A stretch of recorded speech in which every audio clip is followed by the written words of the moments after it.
Selamat datang di channel. SD Negeri 1 Gunung Sugih. Jangan lupa subscribe. Hari ini kita akan belajar materi IPA kelas 5 tentang cahaya dan sifatnya. Mari kita amati gambar ini. Bagaimana cahaya merambat? Nah, pernahkah kalian melihat bayangan kalian pada siang hari? Mengapa ada bayangan? Apa yang mempengaruhi bentuk bayangan? Pernahkah anak-anak bercermin? Mengapa ya kita bisa melihat bayangan kita di cermin? Wah, pelangi itu sangat indah. Bagaimana ya pelangi terbentuk?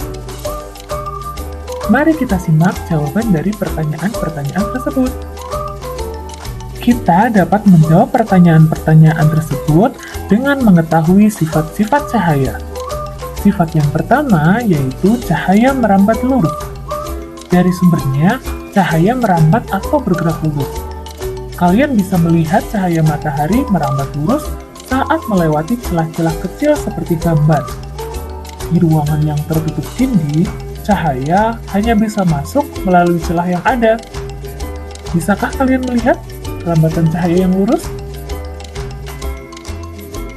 Sifat yang kedua yaitu cahaya bisa dipantulkan.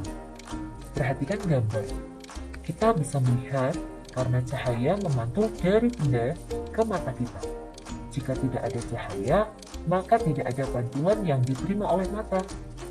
Ketika kita bercermin, cahaya dari lampu merambat ke cermin, lalu cahaya tersebut dipantulkan ke mata kita. Akhirnya, kita bisa melihat diri kita serta apa yang ada di belakang kita.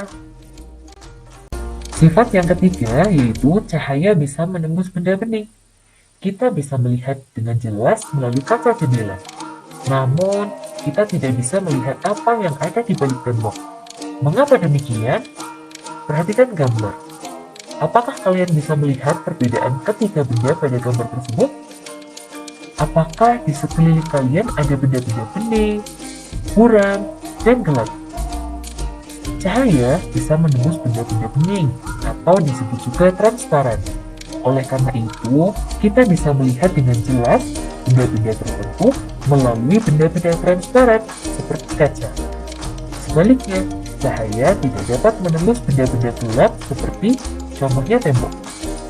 Ada pula benda yang sedikit ditembus cahaya atau buram. Pada benda ini, cahaya hanya bisa menembus sebagian. Oleh karena itu, kita hanya bisa melihat benda dengan samar. Nah, berdasarkan sifat cahaya yang tadi, benda dapat dibedakan menjadi 3. Apa saja? Ya, bening, buram, dan gelap. Ketika benda bening, semua cahaya bisa menembus benda. Ketika benda buram, hanya sebagian cahaya yang bisa ditembus.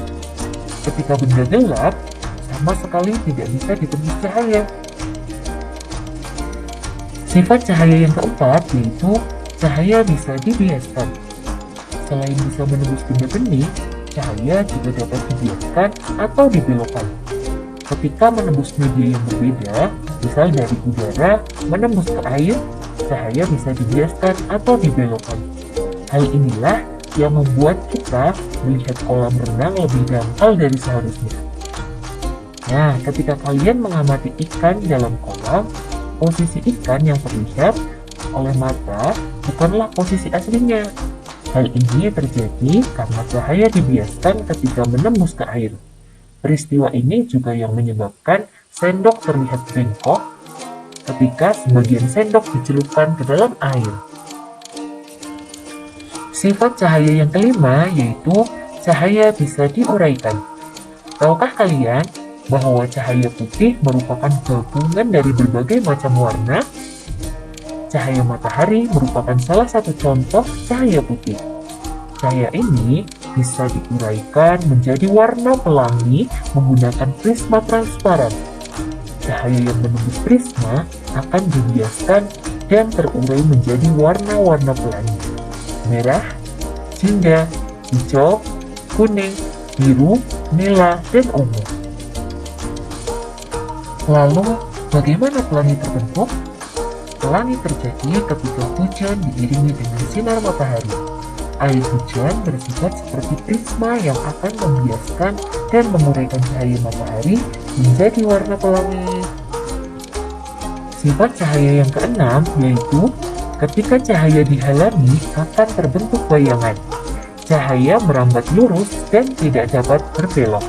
Ketika cahaya mengenai suatu benda, maka cahaya yang terhalang benda akan membentuk bayangan. Seperti pada gambar